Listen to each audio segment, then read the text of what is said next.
Art mirrors the human condition. We uncover its hidden patterns, Experience human creativity. elevated by digital analysis. Welcome to the Academy. Join the journey. Welcome to today's Explainer. We are jumping right into an absolutely fascinating case study in modern musical innovation. Today, we're looking at the staggering technique of a musician who takes an instrument we all think we know inside and out and somehow turns it into something almost completely unrecognizable. Okay, let's dive into this.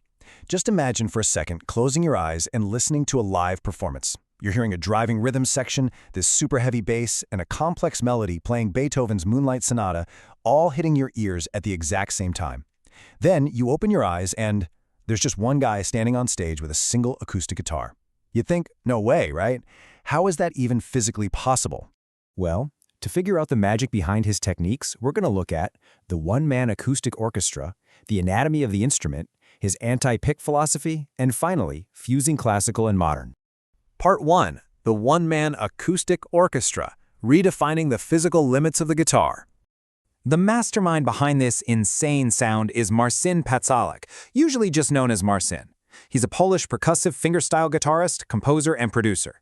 And what you really need to understand right off the bat is that Marcin isn't just playing the guitar, not really. He's fundamentally redefining its physical limits. He literally commands the instrument to act as an entire band simultaneously. We're talking bass, rhythm, and lead, all flowing out of just 2 hands and 6 strings.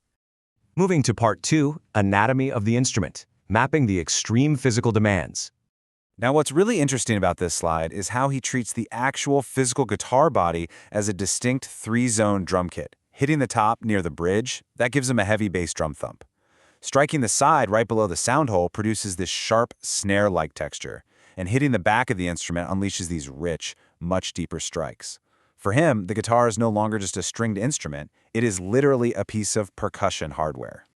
But that drum kit effect is actually just one piece of a much larger ecosystem of techniques. He often throws an extra scratch pad onto his guitars, which lets him rip out highly rhythmic percussive scratches, kind of like ghost notes, right between the main melodic beats. It keeps the groove moving perfectly. Then he brings in alternate tunings like D-A-D-F-A-D. When you strum that open, you get a massive, deeply resonant D minor chord without fretting a single note. Combine that clever tuning with extremely low string action, meaning the strings are hovering right on top of the frets, and suddenly he can pull off these lightning-fast two-handed tapping runs all the way across the fretboard. Absolutely everything is optimized for maximum output. But to build this crazy ecosystem, he had to completely throw away the most basic tool in the guitarist toolkit. Part 3. The Anti-Pick Philosophy, Rejecting Standard Tools. Marcin actually describes himself, pretty aggressively I might add, as a true enemy of the standard guitar pick. Just think about that for a second. For most guitarists, a plectrum is absolutely essential. But for Marcin, a traditional pick is a cage. It severely limits his complex structural vision, simply because one little piece of plastic can only ever be in one place at one time. So what is the workaround? 5, meaning his 5 heavily manicured, strategically grown-out right-hand fingernails.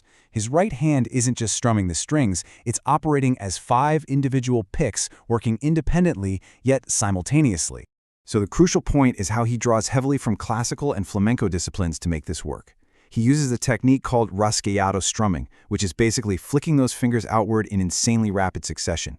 Because he has 5 distinct striking surfaces ready to go, he can perform incredibly rapid, multi-layered rhythmic strikes that a standard pick simply could never replicate. It's an ancient technique completely weaponized for modern performance. And that ancient technique is exactly what bridges centuries of musical theory. Part 4. Fusing classical and modern, structural genius and synthesis. This contrast brilliantly highlights his true structural vision. A traditional approach is usually just focused on playing a single, beautiful melody, right? But Marcin's vision is deeply architectural. It's like a giant puzzle where he maintains this anchored, hypnotic bass line with one hand while simultaneously layering tight percussive hits, all while ripping through complex melodic leads over the very top. It is a completely different way of building music from the ground up. And he uses this architectural approach to literally deconstruct masterpieces. He takes untouchable classical staples like Beethoven's Moonlight Sonata or Isaac Albanese's Asturias and completely reconstructs them. He injects them with the aggressive, driving energy of modern music. So he isn't just playing them, he is fusing percussive fingerstyle with modern electronic and orchestral production. If you ever see his live performances, they frequently feature him doing this complex tapping right alongside a full, booming orchestral backing band. It is an absolute spectacle. All of this genius culminates in his 2024 album, Dragon in Harmony. And here is why this matters so much for the broader musical landscape. This album is a masterclass in cross-genre synthesis. It proves, beyond a shadow of a doubt, that the digital production techniques of today can seamlessly marry traditional, highly physical percussive playing. It's a real game changer and an incredibly exciting blueprint for the future of the instrument. Which leaves us with this final thought. If one musician, simply by rethinking the physical limits of an acoustic guitar, can completely transform Beethoven for the digital age, what other classical boundaries are just waiting to be broken by modern production energy? It's a fascinating question, and for sure one I hope you'll keep chewing on. Thank you so much for joining me for this explainer. Keep exploring, and I'll catch you next time. Love the masterpiece? Subscribe for more.